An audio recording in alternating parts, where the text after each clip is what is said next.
I grew up in St. Helena. It's not a maybe super original story, but I grew up my whole life, spent every day just kind of, in the Napa Valley. And ironically, when you grow up in the Napa Valley, you'd never imagine that you're going to spend the rest of your life in Napa. The whole goal when you're young is to kind of leave and do something else. But quickly at a young age, the jobs that were available were in the winery or in the restaurant industry, and I kind of worked in both. But at 15, I went to work for a guy named Rick Foreman, who, for me, that was a pivotal moment in my life. It was the hardest work I'd ever done, but at the same time, it was the most rewarding. And he would invite me to come back earlier. He's like, "Oh, I can't pay you, but if you want to come in the morning, you can taste through some of the fermentations and kind of check out some of the other processes." And I found myself going earlier and earlier to be able to learn more and more.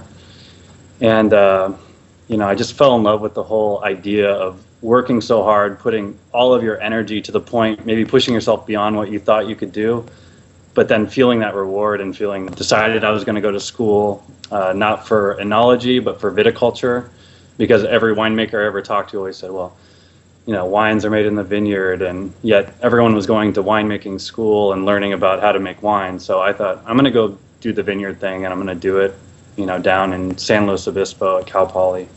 Did internships in Australia, tried to travel a little bit in Spain, a little bit in France as well. And then I met Bill Harlan and Bob Levy, and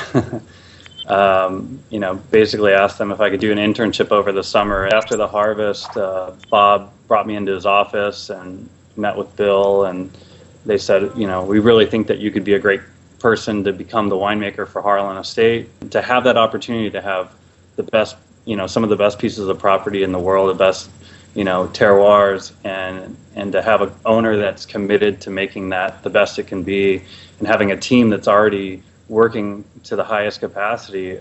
I mean, it was a difficult decision, but it became clearer and clearer, and every day that's gone by, I've never regretted it.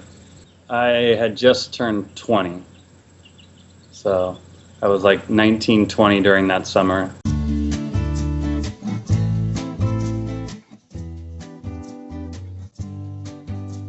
I think it starts in having a belief that it's possible, a belief that a belief that you understand what that land wants to tell you. I think each piece of land has a different story. It has a different shape. It has a different, aromatic profile. It has all these things, and our role as winemakers is to pay attention. It's just to pay attention enough to be able to take part in the nature of what the vineyard wants to do, and to help it express it. And I think, it may sound, once again, I tend to talk a little bit esoterically, but it's what it is. I mean, we're not, the grapes will grow, and they can ferment themselves to a certain degree, but really what we have to do to make a great wine that has minerality, or has, density, or has these fine tannins, it's really to pay attention to the vineyard and to just start to work on little things that kind of move it into the sphere that you think represents that best perception of its terroir. It takes, teams of people, like, I have to mention Mary Marr, who's kind of my, my partner in all of this, and Bob Levy, who's worked before us, and all the guys on the ground. I mean, from the guys pruning the vines to cultivating the vines to, blending the wines in the cellar. I mean, it takes all of those people having that same belief and having that same desire to want this piece of land to shine.